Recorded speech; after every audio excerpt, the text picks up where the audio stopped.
तो इन लोगों के प्रतिनिधिमंडल ने अभय चौटाला के नेतृत्व में राज्यपाल प्रोफेसर असीम घोष से मुलाकात कर गेहूं की खरीद पर लगाई गई शर्तों को लेकर ज्ञापन सौंप दिया। और इसी को लेकर हमारे वरिष्ठ संवाददाता पवन सिवर ने इनेलो के विधायक अर्जुन चौटाला से खास बातचीत की है। इस दौरान क्या कुछ बातें की गई हैं, सुनिए। इंडियन नेशनल लोकदल के राष्ट्रीय अध्यक्ष अभय सिंह चौटाला के नेतृत्व में आज इनेलो का प्रतिनिधिमंडल हरियाणा के राज्यपाल से मिला है और किसानों के मुद्दे पर एक ज्ञापन सौंपा है। मेरे साथ इनेलो के विधायक अर्जुन चौटाला मौजूद हैं। आज आप लोग जो है वो राज्यपाल जी से मिले हैं, क्या मांग की है? मांग पत्र में आपने क्या उनके सामने अपना ज्ञापन दिया है? देखिए जी, कई इश्यूज़ हैं। सबसे बड़ी चीज़ आप ये देखिए ना कि एक परचेजिंग पॉइंट होते थे और बड़े लंबे अरसे से सरकार ने उनको रिन्यू नहीं करा, उनके लाइसेंसेस को। और दिक्कत ये आती है कि जो आम किसान है, जो मंडी से बहुत दूर रहता है, उसके क्या है जी, ये परचेजिंग पॉइंट ही उसके लिए एक लाइफलाइन है कि भाई वो अपना ट्रैक्टर कुछ 40 किलोमीटर लाना ले जाना खर्चा बहुत ज़्यादा होता है। तो परचेजिंग पॉइंट कई बार अक्सर गांव के आसपास होता है, तो वहाँ वो अगर अपना सेल कर देते हैं तो उसको सुविधा है। जो खरीद रहा है उसको सुविधा है कि भाई उसने आगे डायरेक्टली गवर्नमेंट को फिर उसके बाद वहाँ से ही बेचना है। उसके अलावा अब ट्रैक्टरों को भी अब घाटा डिक्लेयर करा था। अब सरकार ये कहती है कि जिस ट्रैक्टर पे नंबर प्लेट होगी, जिस ट्राले पर नंबर प्लेट होगी, सिर्फ वो मंडी में एंट्री लेगा। मंडी की एंट्री का टाइम 6 से 8 बजे कर दिया है। भाई अब मई के महीने में जब आपकी कणक की कटाई हो रही है, अक्सर शाम को कटाई करते हैं क्योंकि डर ये रहता है कि भी ज़्यादा गर्मी की वजह से कोई नुकसान ना हो जाए, कोई आग ना लग जाए। जब आपकी शाम को कटाई हो रही है, रात को कटाई हो रही है, तो आप मंडी भी रात को ही लेके जाओगे।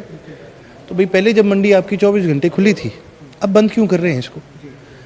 तो ये तमाम कई सारी चीज़ें हैं। इन सभी बातों को लेकर के हम पहले चौधरी अभय सिंह जी मुख्यमंत्री साहब से भी मिले थे, लेकिन वहाँ से जब कोई किसी भी प्रकार का कोई रिस्पांस नहीं आया तो हम राज्यपाल जी से भी मिलने गए।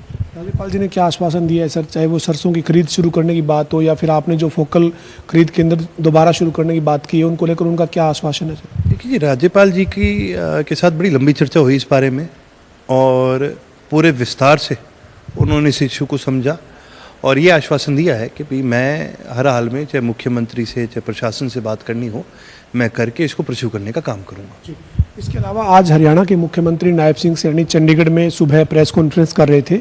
सीएम ने कहा है कि प्रदेश में विपक्ष जो है वो भ्रम ना फैलाए। उन्होंने ये कहा कि मैं अपील भी करता हूं कि अब जब इस तरीके के हालात हैं तो भ्रम ना फैलाएं। उनका ये दावा है कि प्रदेश में ना गैस की कोई किल्लत है और ना जो पेट्रोल डीजल है उसकी कोई कमी है। ऐसा है भाई साहब, मुख्यमंत्री साहब भ्रम ना फैलाएं। आम लोगों को से जाके पूछो, ब्लैक में एक सिलेंडर 1000 1200 रुपये का मिल रहा है। फिर हमने कौन सा भ्रम फैलाया है? भाई मैं तो टीवी पे जाके नहीं बोला ना कि लॉकडाउन जैसी स्थिति हो जाएगी, कोरोना से माड़ा टाइम हो जाएगा। ये किसने कहा? किसने कहा? ये तो मोदी जी आके टीवी पे कह रहे हैं। तो भ्रम भाई मैंने थोड़ी फैलाया, विपक्ष ने थोड़ी फैलाया, मुख्यमंत्री साहब आपकी पार्टी के लोग फैला रहे हैं।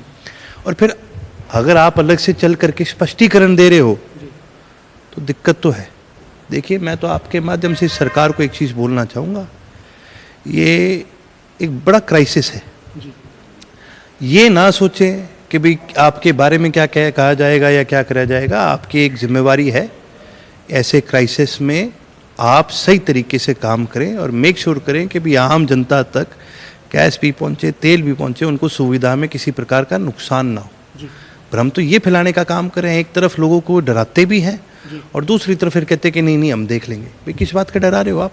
अगर आपको कुछ ठीक करना है, ये जो ब्लैक में जो गैस बिक रही है इसको रोकने का काम करो। जी, इसके अलावा आपकी पार्टी ने ये कहा है कि हम मंडियों में किसान कष्ट निवारण केंद्र भी बनाएंगे ताकि किसान के सामने फसल खरीद के दौरान कोई दिक्कत आती है तो उसके लिए उनका समाधान हो। उसके आपके जो पदाधिकारी हैं वो अधिकारियों से बातचीत करेंगे। तो ये किस तरीके से बनेंगे सर मंडियों में? देखिए जी, 1 तारीख से परचेज शुरू है और उससे पहले हम हर मंडी के अंदर हमारी एक टीम है, वो वहाँ बैठने का भी काम करेगी।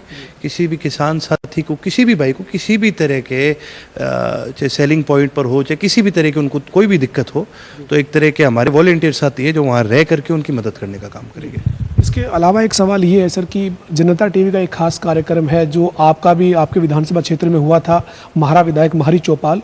वो कार्यक्रम जब कलायत में किया गया तो जयप्रकाश जेपी जो सांसद है, उनके बेटे हैं विकास सहारण विधायक हैं कलायत के, वो कह रहे हैं कि अर्जुन चौटाला तो बीजेपी की तरफदारी करते हैं, सदन में कांग्रेस के खिलाफ बोलते हैं, वो तो बीजेपी के रहम करम पर विधायक बन गए। उनके इस विकास सहारण के इस बयान को अर्जुन चौटाला कैसे देखते हैं? मैं देखता ही नहीं उसके बयान को। देखिए जी, विरोधी हैं, उनका और कोई काम थोड़ी है मेरे बारे में गंदा ही बोलेंगे, तारीफ थोड़ी करेंगे मेरी। और रही बात है कि मैं क्या बोलता हूँ क्या नहीं बोलता, वो मेरा फैसला है, वो मेरे संगठन की विचारधारा है। और रही बात कौन किसकी मदद कर रहा है, तो विकास जी अब तो आप भी शक के दायरे में आ चुके हो। अब तो हमारे ऊपर शक नहीं करा जाता। आज हरियाणा में आप किसी से उठा करके पूछ लो कि भाई इस लोकदल के बारे में पूछ लो, चाहे मेरे बारे में पूछ लो, हमारे परिवार के बारे में पूछ लो, लोग ठोक करके कहते हैं जुबान के लोग हैं। लेकिन विकास जी, आपके और आपके पिताजी के बारे में लोग ऐसे नहीं कहते। वो 3 नंबर की टी शर्ट की बात हो रही थी बार बार, वो क्या मसला है? बताता हूँ, ये 3 नंबर का भी एक बड़ा खेल है। 3 नंबर का मतलब आप समझे नहीं भाई, तीसरा कैंडिडेट। 3 नंबर का मतलब है भाई तीसरे कैंडिडेट को जिताना है। ये जो हुड्डा साहब रिवील नहीं कर रहे ना 4 आदमी, ये उनमें पाओगे सारे। ये जो 3 नंबर के खास है ना, ये विधायकों ने कुछ टी शर्ट ऐसी पहनी थी, इस तरीके की फोटो आई थी। तो बता तो रहा हूँ ना, तीसरे कैंडिडेट को जिताने वाले लोग थे ये। तो इन्होंने अपना जो वो है वो एक स्कीम बना रखी थी कि भी किस तरह से कुमारी शैलजा को बदनाम कर दें और हुड्डा साहब कांग्रेस वाले को हरवा भी दें, और साथ ही साथ भाई आपका पार्टी पे भी होल्ड हो जाए। लेकिन ये फेल हो गया इनका। वो ये तो चाह रहे थे कांग्रेस वाला हार जाए, बोध जी हार जाए। इन्होंने तो पहले भी दलों तो खिलाफ अपने ही संगठन में कितना गंदा गंदा बोला इन लोगों ने, तो ये तो चाह रहे थे। लेकिन इनकी किस्मत खराब थी। ठीक है, कांग्रेस के अंदर ही कोई 1-2 लोग थे जिन्होंने बोध साहब को बचा लिया। नहीं तो एक बड़ी सिंपल सी बात है, मैं आपके माध्यम से एक ही बात कहूँगा। देखिए जी, राज्यसभा के इलेक्शन में ना वोट गिरने की प्रक्रिया बहुत सिंपल है। एक सीधी डंडी बस, और कुछ भी नहीं। तो एक सीधी डंडी तो आप भी समझते हैं, देसी आदमी जो पढ़ा लिखा ना भी, वो भी एक सीधी डंडी लाइन खींचना तो उसको भी आता है। फिर उस लाइन के आगे अगर डॉट लग गई, टिक लग गया, कुछ और लग गया, तो वो रिजेक्ट है। ये बहुत क्लियर इंस्ट्रक्शंस में हमारे पास लिखित में आता है। तो हुड्डा साहब मेरे को इतना बता दो, जब एक बंदे ने डंडी के साथ ऐसे लाइन मार दी, डॉट मार दी, और मार दी, आपको दिखा नहीं? यदि नहीं दिखा तो चश्मे पहनने शुरू कर दो। यदि चश्मे का भी असर नहीं पड़ रहा तो हुड्डा साहब रिटायरमेंट की उम्र आ गई है, रिटायरमेंट ले लो, किसी और को बोल दो जो कम से कम काम कर सके। आपसे अगर काम नहीं हो रहा, आपसे अपना खुद का संगठन अगर आपसे संभाला नहीं जा रहा, अगर आपको एक डंडी में और एक बिंदी में फ़र्क नहीं दिखता, तो जी रिटायरमेंट के बारे में सोचना चाहिए।